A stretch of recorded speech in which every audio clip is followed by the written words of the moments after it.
The palace of the Valoran Empire was made of crystal. It shined like diamonds under the three suns of their home world. The halls were tall and beautiful. The floors were smooth like glass. Everything in this place spoke of power and wealth. But Princess Yura felt none of that beauty today.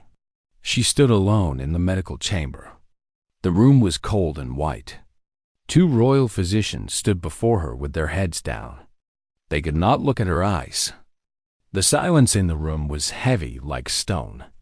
"Say it again," Yura whispered. Her voice was small and broken. The older physician, a thin man with silver hair, cleared his throat. "Your Highness, we have done every test. We have checked everything 3 times. The results are the same." He paused and took a deep breath. "You cannot bear children. You are barren." The word hit Yura like a slap across her face. Barren. In the Valoran Empire, this word was worse than death. Women in their society had one purpose above all others. They were meant to produce heirs. They were meant to continue bloodlines. A woman who could not do this was worth nothing. Yura felt her legs grow weak. She grabbed the edge of a table to keep herself standing. Her lavender skin, which usually glowed with health, turned pale. Silver tears formed in her golden eyes, but she did not let them fall. "There must be a mistake," she said. "I am a princess of the royal blood. Our bloodline is the strongest in the empire. This cannot be true." The physician shook his head slowly. "I am sorry, Your Highness. There is no mistake. Your body simply cannot produce offspring. This condition is permanent.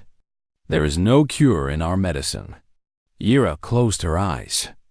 In that moment, she saw her whole life crumble like dust. She was the third daughter of Emperor Varth. She was 28 years old. She had spent her entire life preparing to be a proper Valoran woman. She had learned politics, art, music, and diplomacy.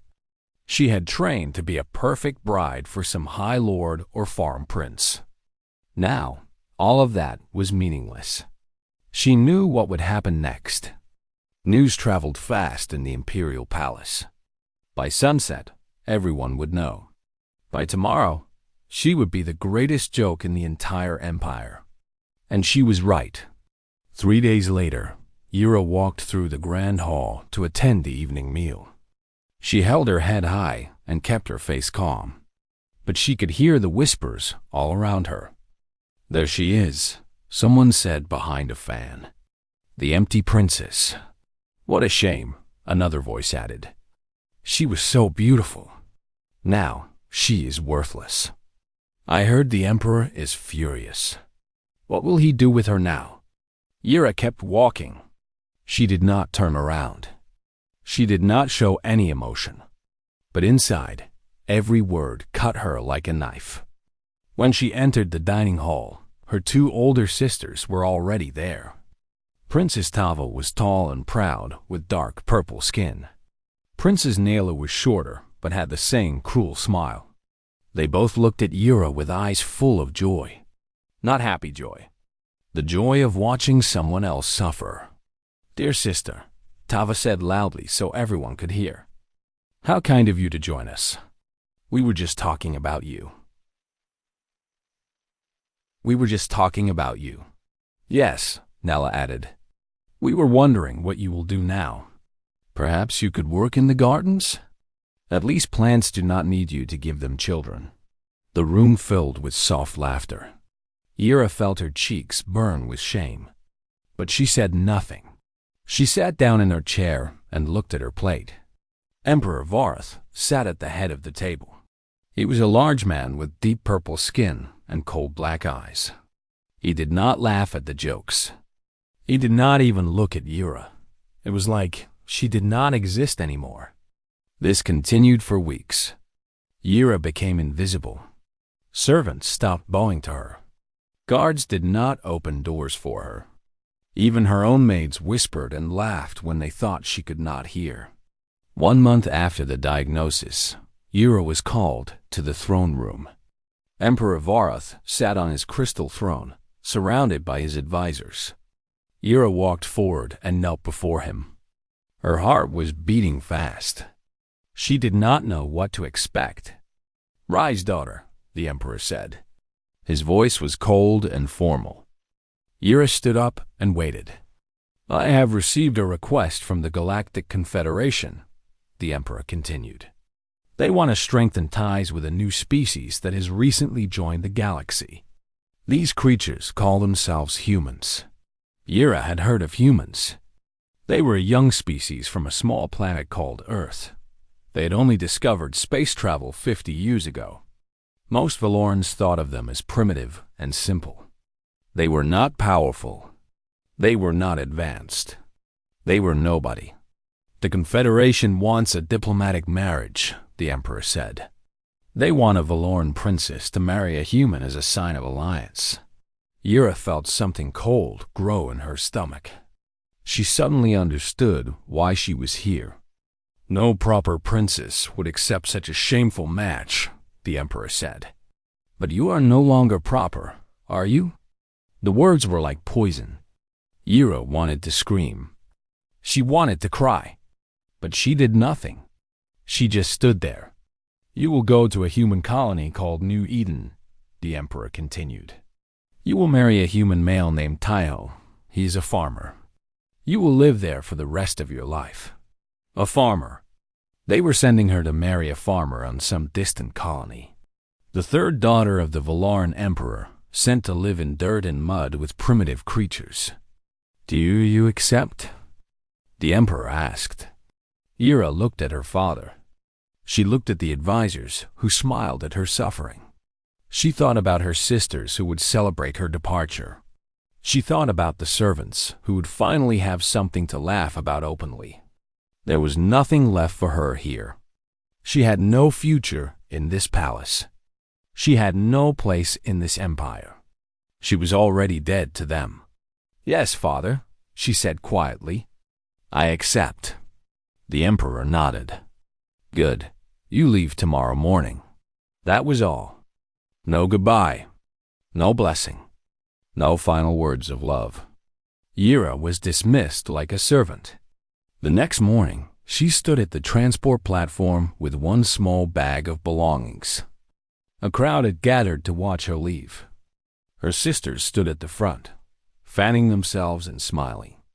"Safe travels, dear sister," Tava called out. "Do try not to die of boredom on that little farm." "Send us some vegetables," Nella added with a laugh. "That is all you are good for now." The crowd laughed. Ira did not respond. She walked up the ramp of the transport ship. At the door, she stopped and turned around one last time. She looked at the Crystal Palace. She looked at the purple sky. She looked at the world that had been her home for 28 years. The world that had thrown her away like garbage. Silver tears finally fell down her lavender cheeks. But she did not wipe them away. Let them see her cry. Let them have their moment of victory. She stepped into the ship, and the door closed behind her. As the transport lifted into the sky, Ira sat alone in her small cabin. She did not know what waited for her on New Eden. She did not know what kind of man this human Taiho was. She expected nothing good. She expected coldness, disappointment, and a lifetime of loneliness. She had been raised to believe humans were simple, ugly, and beneath her kind. Now she would live among them forever.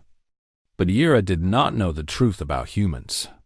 She did not know that this species so young and so primitive had something the Valorans had lost long ago. Kindness. And that kindness would change everything. The journey to New Eden took 3 weeks. Ira spent most of that time alone in her cabin. She ate little. She slept less. She stared out the window at the endless stars and wondered what terrible fate waited for her. When the ship finally entered the atmosphere of New Eden, Ira looked down at the planet. It was smaller than her home world. The sky was blue instead of purple. There were large areas of green and brown. Forests and farms covered the land. Two small oceans sparkled under a single yellow sun. It was simple. It was plain. It was nothing like the crystal cities of Valora. The transport landed at a small spaceport. When the door opened, warm air rushed into the ship. It smelled different here, like soil and growing things, like life. Yura walked down the ramp slowly. She was wearing her finest traveling dress, made of silver silk that caught the light. Her long black hair was arranged in the traditional Valoran style. Even in exile, she was still a princess. She expected to see guards, officials, perhaps some kind of formal welcome. Instead, she saw a single man standing at the end of the platform. He was human, average height, broad shoulders. His skin was tan from working in the sun. His hair was black and messy. His clothes were simple work clothes, brown and worn. There was dirt on his boots. This was her husband. This was Taiho. Yura felt her heart sink. He looked so ordinary, so plain, so human. But then she noticed something strange. He was smiling. Not a fake smile like the courtiers in the palace. A real smile that reached his warm brown eyes. And in his hands, he held a small bunch of wildflowers. Purple and white and yellow, tied together with a simple string. Yura stopped walking. She did not understand. Why was he smiling? Why did he bring flowers? Did he not know that she was being punished? Did he not know that this marriage was a joke to everyone in the galaxy? Taiho walked toward her. He stopped a respectful distance away and bowed his head slightly. It was not a perfect bow like Valoran nobles made. It was awkward and unpracticed. But it was sincere. "Welcome to New Eden," he said. His voice was calm and gentle. "I am Taiho. These are for you." He held out the flowers. Yura stared at them. No one had given her flowers since she was a child. In the palace, gifts were political tools. Everything had a purpose. Everything had a price. "Why?" she asked. The word came out before she could stop it. Taiho tilted his head. "Why what? Why did you bring me flowers?" He thought about this for a moment. "Because I thought you might be scared. A new planet, a new home, a stranger for a husband. That is a lot of change. I wanted you to have something pretty on your first day here." Yura did not know how to respond. She had prepared herself for coldness, for disappointment, for a man who would look at her like a burden. She had not prepared for kindness. She took the flowers slowly. Her fingers touched the soft petals. They were real. The man was real. The kindness was real. "Thank you," she whispered. Taiho smiled again. "Come, let me take you home." They walked together to an old vehicle waiting nearby. It was nothing like the luxury transports of Valora. It was a simple farm truck with faded paint and dusty seats. But it worked, and that was what mattered. The drive to the farm took an hour. Along the way, Taiho pointed out different things. The mountains in the distance. The river that provided water to the farms. The small town where colonists bought supplies. He talked easily, like they were old friends. Yura said little. She just watched and listened. She was waiting for the mask to fall, waiting for the cruelty to appear. It always did, eventually. When they reached the farm, the sun was setting. The sky turned orange and pink. The farmhouse was small but clean. It was made of wood and stone, with a wide porch in front. Fields stretched out in all directions, some green with crops, others still brown and empty. A young woman was waiting on the porch. She had the same dark hair as Taiho, but her eyes were brighter, more playful. She was maybe 20 years old. "This is my sister, June," Taiho said. "She lives here with me. She helps with the farm." June smiled and waved. "Hello, welcome.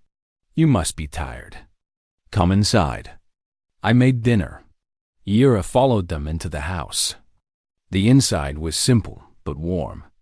There was a main room with comfortable chairs, a kitchen filled with good smells, a fireplace that crackled softly. Everything was made by hand. Everything was imperfect, but everything felt like home. June served dinner at a wooden table. The food was strange to Yura. Rice, vegetables, some kind of meat, and a sweet sauce. She had never eaten anything like it, but it was delicious. Is it okay? June asked nervously. I did not know what Valorans like to eat. It is good, Yura said honestly. Very good. June beamed with happiness. After dinner, Taiho showed Yura to her room. It was small but clean. There was a bed with soft blankets, a window that looked out over the fields, a small table with a mirror. Fresh flowers sat in a cup by the window. I know it is not what you are used to, Taiho said quietly, but it is yours. You can change anything you want. Make it feel like home. Yura looked around the room. In the palace, her chambers had been 5 times this size. She had servants to clean, maids to help her dress. Everything was made of crystal and silk. But in the palace, no one had ever prepared a room for her with love. No one had picked fresh flowers. No one had thought about what would make her comfortable. It is perfect, she said. And she meant it. Taiho nodded. Good night, Yura. If you need anything, just call. I will be nearby. He left, closing the door gently behind him. Yura sat on the bed. She was alone for the first time since arriving. The tears she had been holding back finally came. But they were not sad tears. She did not know what kind of tears they were. The next morning, Yura woke up to strange sounds. Birds singing, wind in the trees, the distant sound of some kind of machine. She got dressed and walked outside. The air was fresh and cool. The sun was just rising, painting everything in golden light. She found Taiho in one of the fields. He was working on a large machine that was clearly broken. His hands were covered in grease, and his face was red from effort. Good morning, he said when he saw her. Did you sleep well? Yes, Yura said. She hesitated, then asked, what is wrong with that machine? Irrigation system, Taiho explained. It brings water to the crops, but the pipes are old. They break often. He sighed and wiped his forehead. I am not very good at fixing machines. Yura watched him struggle for a moment. Then, without really thinking about it, she walked closer. May I see? Taiho looked surprised but moved aside. Yura knelt down and examined the machine. On Valora, she had studied engineering as part of her education. Every princess was taught many subjects. Most considered it useless knowledge for a woman, but Yura had always enjoyed learning how things worked. This connection is wrong, she said, pointing to a joint in the pipe. The seal is broken. That is why the water leaks. Taiho stared at her. You know about machines? A little. Yura found a tool nearby and began working on the connection. Her fine dress got dirty.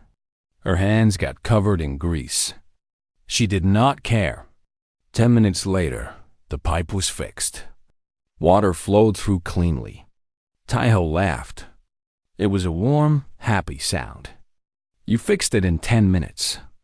I spent all morning failing. Yura felt something strange, a warmth in her chest. She was being useful. She was helping.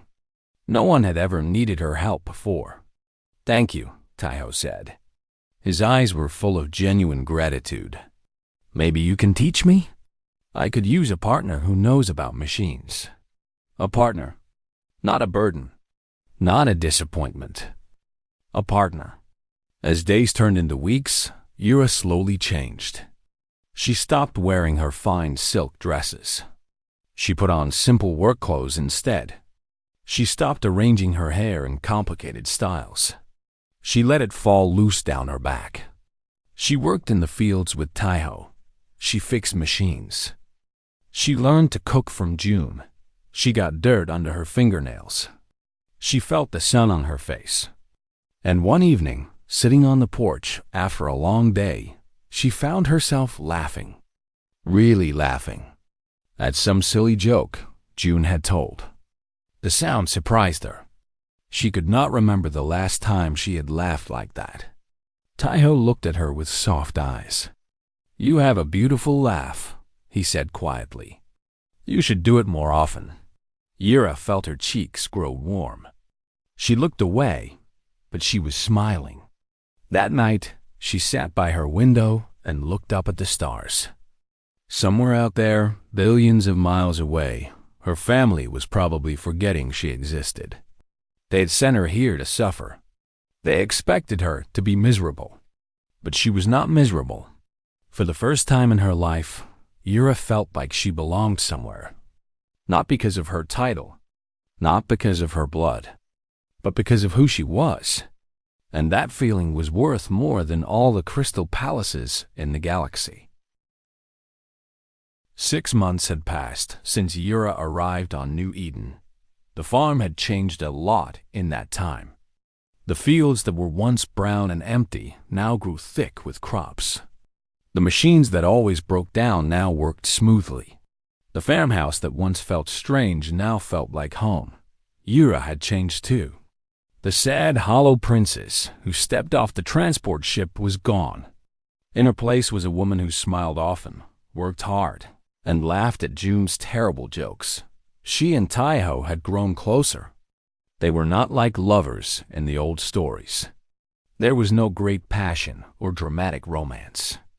Instead, there was something quieter, deeper. They worked together every day. They ate together every evening. They talked about small things and big things.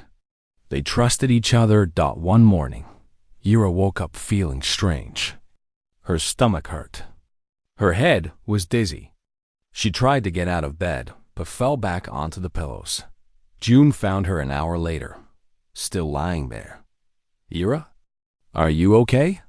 The young woman rushed to her side, worry on her face.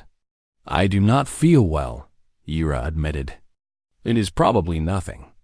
I will be fine." But June was already calling for her brother. "Taiho, something is wrong with Yura."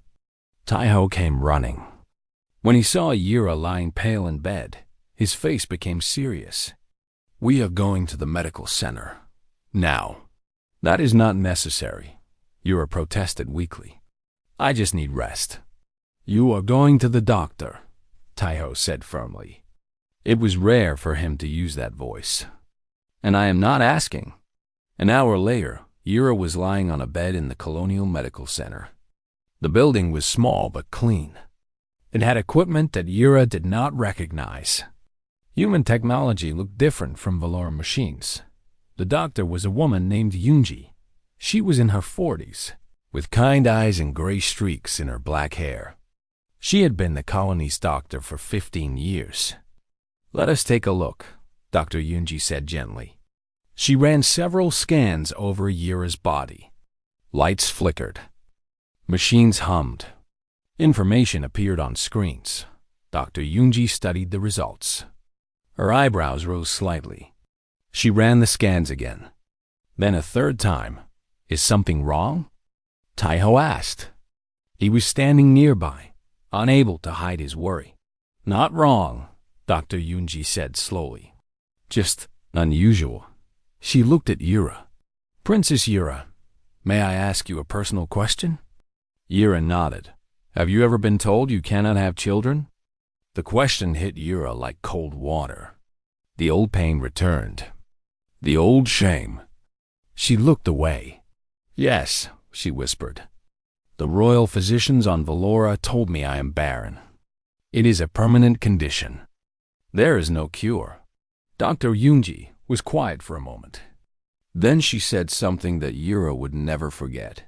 "They were wrong." Yura turned back sharply. "What?" The Valoran physicians were wrong. Dr. Yunji pulled up images on a screen. I can see in your scans what they probably saw. There is a hormonal imbalance in your reproductive system. It is preventing normal function. To Valoran medicine, this might look permanent and untreatable. She paused and smiled. But to human medicine, this is a minor condition. We have treatments for this. Hormone therapy. Simple procedures. Your body can function normally. You were never truly barren, princess. Your doctors simply did not know how to help you. The room was silent. Yura stared at Dr. Yunji. She could not breathe. She could not think. The words echoed in her mind over and over. You were never truly barren. Are you sure? Yura's voice cracked. Please, do not say this if you are not certain. Please. Dr. Yunji took Yura's hand gently. I am certain. If you want children, we can help you have them. It will take some time and some treatment, but it is very possible. Yura felt tears running down her face. Not sad tears. Not confused tears like before. These were tears of something she had almost forgotten. Hope. 20-8 years.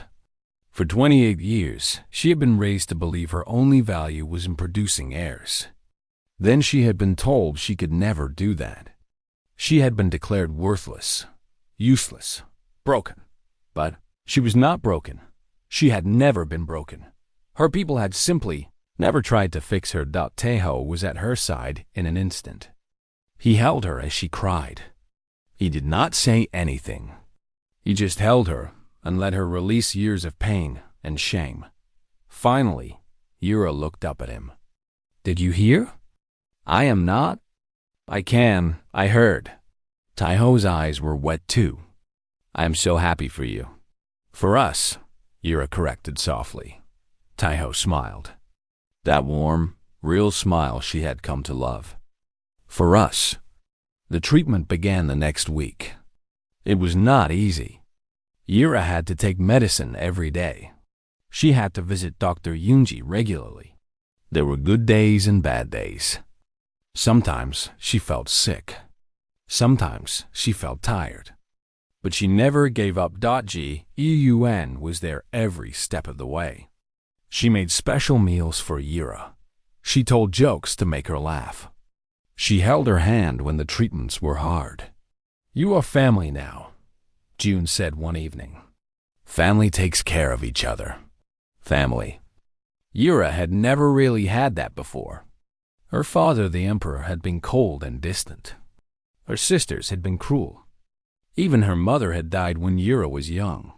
The palace had been a beautiful prison, not a home. But here, in this small farmhouse on a colony world, she had found real family. 3 months into the treatment, Dr. Yunji called Yura for a special appointment. I have good news, the doctor said, smiling brightly.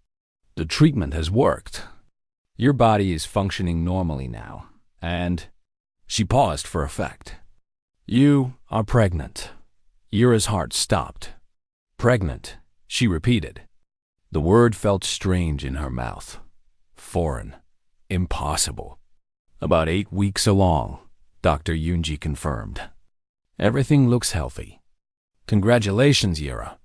Yura walked out of the medical center in a daze. Taiho was waiting outside, sitting on a bench in the sunshine. When he saw her face, he jumped up. What is it? What did she say? Is everything okay? Yura walked to him slowly.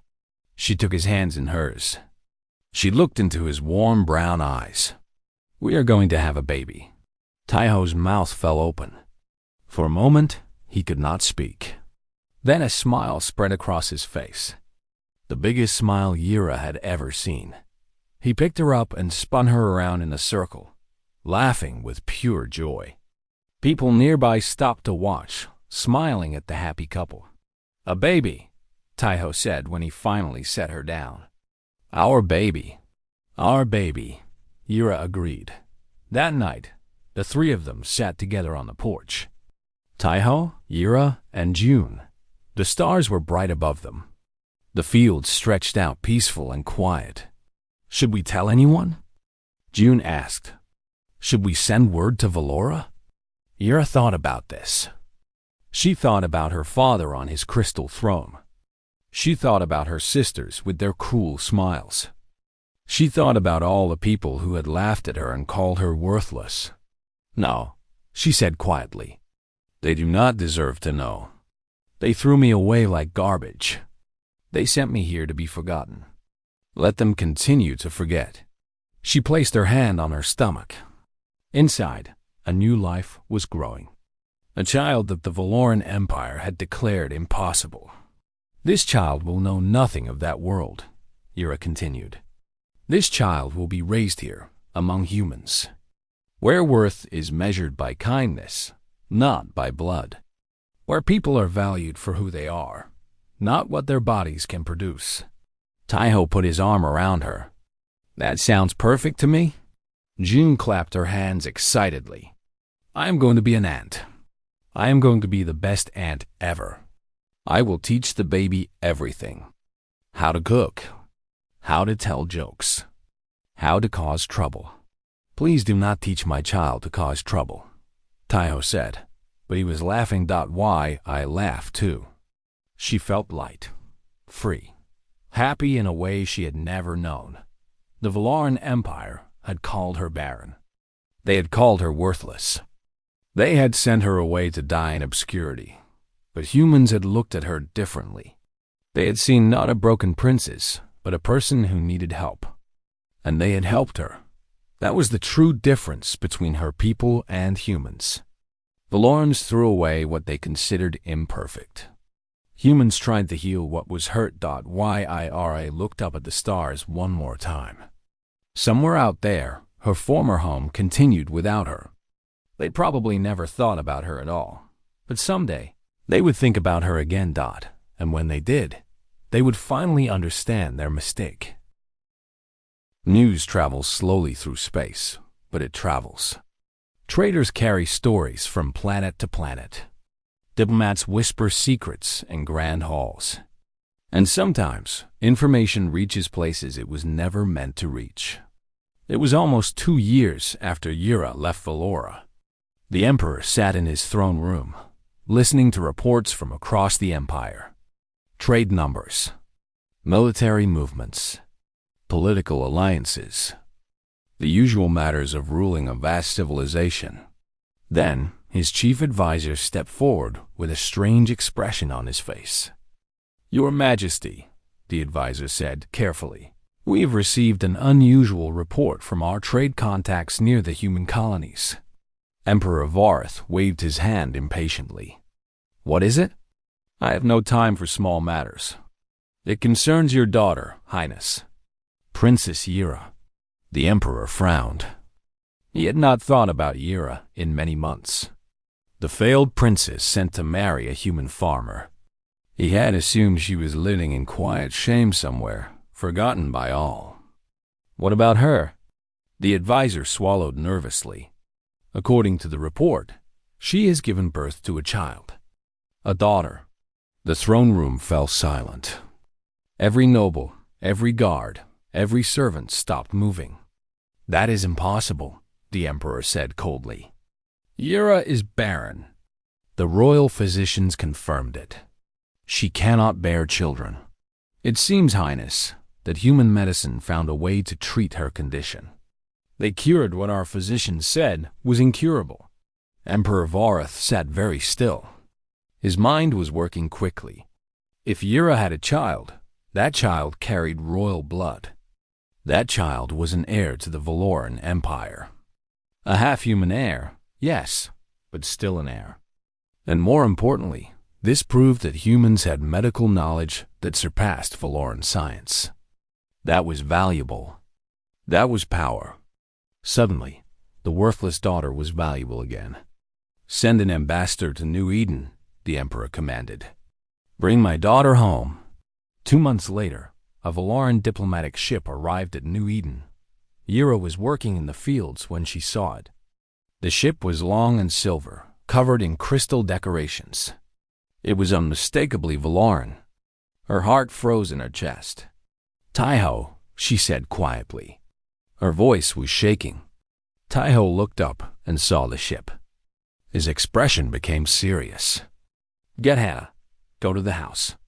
I will see what they want." "No." Yura grabbed his arm. "We face this together." They walked back to the farmhouse together. June was on the porch, holding baby Hannah in her arms. The little girl was 1 year old now. She had lavender-tinted skin like her mother and warm brown eyes like her father. She was the most beautiful child Yura had ever seen. The Valoran ship landed in the field. The door opened and a tall figure stepped out. He wore the formal robes of an imperial ambassador. His name was Kiros. Yura remembered him from the palace. He had always been one of her father's most loyal servants. Behind Kiros came guards and servants carrying boxes of gifts, silks and jewels and precious metals, the finest treasures of the empire. Kiros approached the farmhouse and stopped at the bottom of the porch steps. He bowed deeply. "Princess Yura," he said smoothly, "on behalf of Emperor Varath, I bring greetings and gifts." Yura did not move. "What do you want, Kiros?"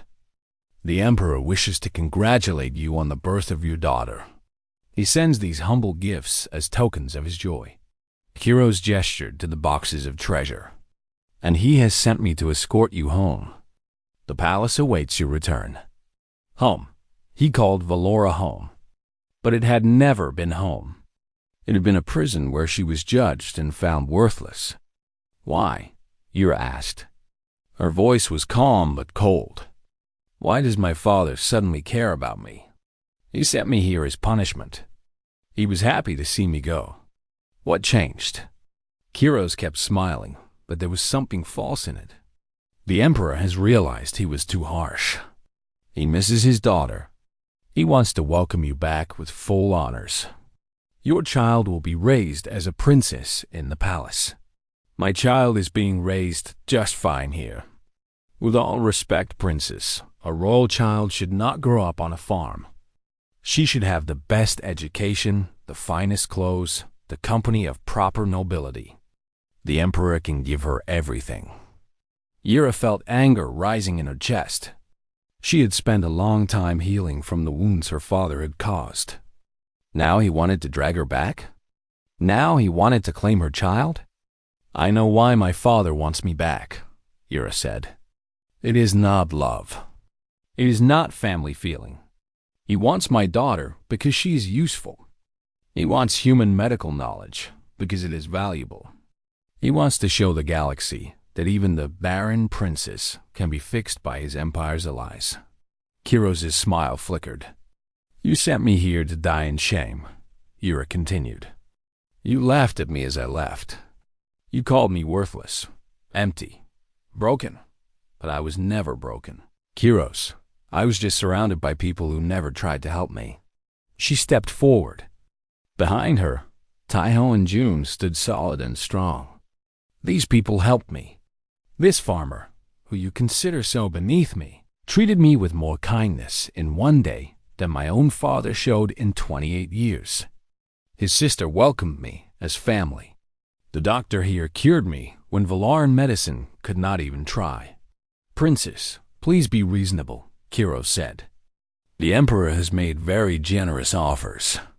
There will be titles, wealth, power. Your husband can come too. He would live in luxury beyond his dreams." Taiho laughed quietly. "I have no dreams of luxury. I have everything I need right here." Kiros ignored him and focused on Yura. "Think of your daughter. Think of what she could have on Lolora." Yura walked down the steps until she stood face to face with the ambassador. When she spoke, her voice was clear and strong. It carried across the field where colonists had gathered to watch. "My daughter will have love. She will have a family that values her for who she is, not what she can produce. She will learn that kindness matters more than power. She will grow up knowing that her worth is not measured by her bloodline or her body." She took a breath. You gave me away as something worthless. Humans taught me my worth was never yours to decide. And now you want to take that lesson away from my child? You want to raise her in a palace of cruelty and judgment? Yura shook her head slowly.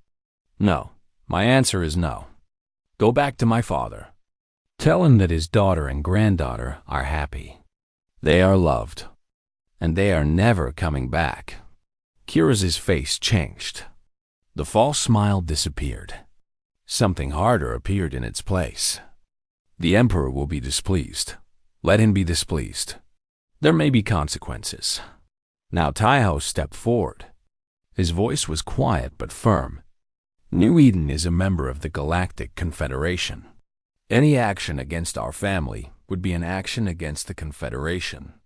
I do not think Emperor Varth wants that kind of trouble. Behind them, the colonists who had gathered moved closer. Farmers, engineers, workers. They were not soldiers. They had no weapons. But they stood together, united, showing their support for the family that was one of their own. Kiros looked at them. He looked at Yura. He looked at Taiho and June and baby Hana, who was laughing and playing with her aunt's hair. He understood. He had lost. Very well, he said stiffly. I will deliver your message to the Emperor. But I warn you, Princess, you have made a powerful enemy today. He was never my ally, Yura replied. I have simply stopped pretending otherwise. Kiros turned and walked back to his ship. The guards and servants followed, leaving the boxes of gifts behind. Yura did not want them. She did not even look at them. The ship lifted off and disappeared into the sky. When it was gone, Yura finally let out the breath she had been holding. Her hands were shaking. The confrontation had taken everything she had. Taiho put his arms around her. You were amazing. I was terrified, she admitted. Being brave is not about having no fear, June said, bouncing Hana in her arms. It is about being scared and doing the right thing anyway. The colonists began to come forward, one by one. They patted Yura on the shoulder. They shook Taiho's hand. They made funny faces at baby Hana. You are one of us, said an old farmer named Minho.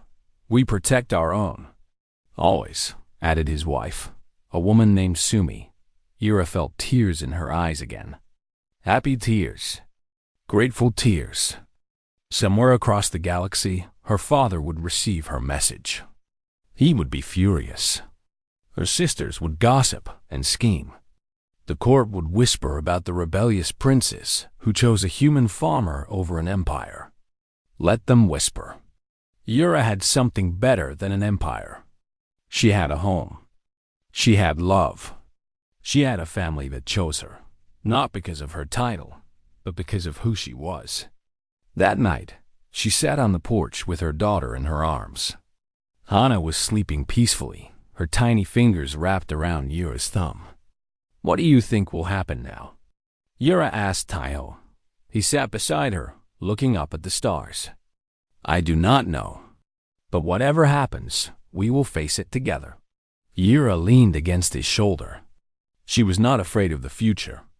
She had faced the worst the galaxy could throw at her. She had been called worthless, discarded, exiled. And she had survived. She had thrived. She had built a life worth living. Let the Emperor send his ambassadors. Let the Empire make its threats. Yura was not the broken princess anymore. She was a mother, a wife, a farmer, a friend. She was home. 5 years had passed since the Valoran ambassador left New Eden with nothing. 5 years since Yura chose love over power. 5 years of growing crops, raising a child, and building a life. The farm had grown into something wonderful. The fields that once struggled to produce now grew the finest crops on the entire planet. Word had spread about Yura's skill with plants. She had combined her Valoran knowledge of biology with human agricultural science. The result was something new, something that had never existed before, crops that grew faster, fruits that tasted sweeter, plants that could survive in difficult soil. Yura's techniques were being taught across the colony. Other worlds were asking to learn her methods. Little Hannah was 5 years old now. She was a bright, curious child who never stopped asking questions. Why is the sky blue? How do plants grow? What are stars made of? She had her mother's lavender-tinted skin and her father's warm brown eyes. She spoke both human language and Valoran perfectly. She was loved by everyone in the colony. June had fallen in love with a Valoran man named Tarek. He was an exile like Yura, thrown out of the Empire for speaking against its cruel traditions. They had married last year and lived in a small house near the farm. The family had grown. One evening, a message arrived at the farmhouse. It was official. Marked with the seal of the Galactic Confederation. Teho read it aloud. You are invited to attend the Decennial Summit of the Galactic Confederation as representatives of human-alien integration. Your work in agricultural science has been recognized as significant to the galaxy. Please confirm your attendance. Yura and Taiho looked at each other. The Decennial Summit, Yura said quietly. That is the biggest gathering in the galaxy. Leaders and ambassadors from every species attend. Including Valorans, Taiho noted. Yes, including my father. They were silent for a moment. Then Hannah ran into the room, laughing, with dirt on her face from playing outside. Mama, Papa, look what I found. She held up a small flower, purple and white. The same kind of flower Taiho had given Yura on her first day on New Eden. Yura smiled and knelt down to look at it. It is beautiful, little one. Can we keep it, please? Of course we can. Yura looked up at Taiho. In her eyes was a decision. We should go, she said.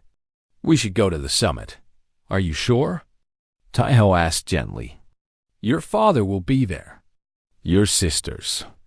Everyone who hurt you. I know. Yura stood up, still holding Hannah's hand. But that is exactly why we should go. They need to see. They need to understand what they lost. What humans helped me find. 3 weeks later, the family arrived at the summit. It was held on a massive space station at the center of the galaxy. Ships from 100 worlds docked at its ports. Species of every shape and color walked its halls.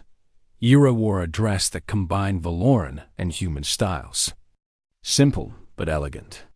Taiho wore formal clothing for the first time in years. He kept pulling at his collar uncomfortably. I hate this thing, he muttered. You look wonderful. Yura assured him. Hannah wore a little dress that matched her mother's. She held her father's hand and looked around with wide, amazed eyes. So many people, she gasped.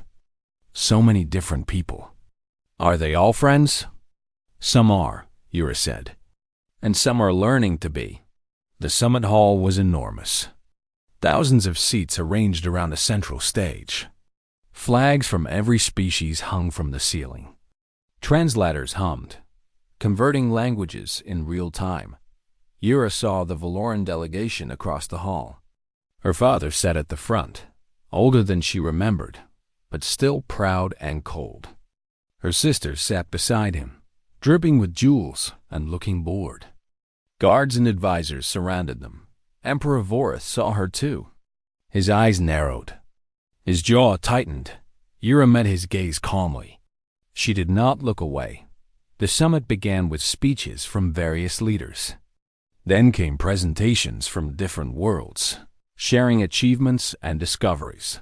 When it was Yura's turn, she walked to the stage with steady steps. Taiho stayed with Hannah in the audience, but she could feel his support like warm sunlight. My name is Yura, she began. Some of you know me as the former third princess of the Valoran Empire. Others may know me as the wife of a human farmer. Today, I am here to share something I learned through both of those lives. She activated a display behind her. Images appeared showing her work. Crops growing strong. Farmers learning new techniques. Hungry colonies receiving food for the first time. 5 years ago, I was sent to a human colony as punishment. I was considered worthless by my own people. I had been declared barren, incapable of producing heirs. In Valoran society, this made me less than nothing. Murmurs spread through the crowd. Many knew the Valoran traditions. Many disapproved of them. But humans taught me something different. They taught me that worth is not measured by what your body can do. They taught me that value comes from kindness, from hard work, from helping others. They taught me that no person is ever truly broken, only in need of understanding.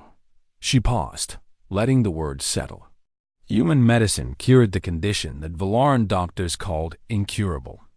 Not because humans are smarter, but because they tried. They looked at me as a person who needed help, not as a disappointment to be discarded. Yura gestured, and new images appeared. Agricultural projects on dozens of worlds. Green fields where there had been only dust. Happy families with food on their tables. Together with my human family, I have developed farming techniques that combine the best of both our sciences. These methods have ended hunger on 3 colony worlds. They are being taught to farmers across the galaxy. They prove what is possible when species work together instead of looking down on each other. She turned to face the Valoran delegation directly. I was once asked to come home to Valora, to return to a palace that called me worthless, to raise my daughter among people who judge worth by blood and breeding. Her voice was firm. I refused, not out of anger, but out of love. Love for the family that chose me. Love for the life I built. Love for a galaxy that can be better than it was. Yura stepped back from the podium. Thank you for listening. The hall was silent. Then, slowly, applause began. It grew louder and louder until it filled the entire chamber. Delegates from dozens of species rose to their feet. They clapped. They cheered. Yura walked back to her seat. Hana jumped up and hugged her legs. Mana was so great. The little girl shouted. Teho pulled Yura close. You were perfect, he whispered. Later, during a break in the proceedings, Yura walked through the corridors of the station. She was alone, taking a moment of quiet. Yura, she turned. Her father stood there. Emperor Vorath, ruler of the Valoran Empire. He looked smaller than she remembered, older, less frightening. Father, they faced each other in silence. Your presentation was impressive, the Emperor said, finally. His voice was stiff, like the words were difficult to say. You have accomplished much. Yes, I have. I came to ask. He paused, struggling. To ask if you might reconsider. Return to Valora. You would be honored. Your husband would be given titles. Your daughter would be a princess. Yura looked at her father. She saw the man who had sent her away. The man who had called her worthless. The man who only wanted her back because she was useful now. No, father, she said gently. I am already home. She started to walk away, then stopped. You gave me away as something worthless, she said over her shoulder. But humans taught me my worth was never yours to decide. Perhaps someday you will understand what you lost. She walked away, leaving him alone in the corridor. That evening, the family prepared to return to New Eden. As their shuttle lifted off from the station, Hana pressed her face to the window, watching the stars go by. Mama? She asked. Double quotes, yes, little one? Why did those pretty purple people look so sad? Yura exchanged a glance with Taiho. He smiled softly and nodded. Why? Ra pulled her daughter close. She thought about the palace of crystal. The years of pain. The moment she stepped onto New Eden and found a farmer with flowers waiting for her. Because, little one, they finally understand what they lost. And what humans helped me find. What did they help you find?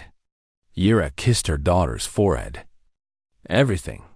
Below them, as the shuttle descended toward New Eden, the fields of the farm stretched toward the horizon, green and gold and full of life. Crops that fed the hungry. A home built with love. June and Tarek were waiting on the porch. Waving as the shuttle landed, Yura stepped out onto the soil of her home. She breathed the fresh air. She felt the warmth of the sun. Behind her, the stars stretched out forever. Somewhere among them, the Valoran Empire continued as it always had, cold and proud and afraid of anything different. But here on New Eden, there was no fear. Only love, only family, only the simple, wonderful truth that Yura had learned from humans. Every person has worth. Every person deserves kindness, and it is never too late to find where you belong. Hana ran ahead toward her aunt, laughing. Taiho took Yura's hand. Together, they walked toward home. The story of the Barren princess had ended, and the story of Yura, the woman who found her worth among the stars, had only just begun.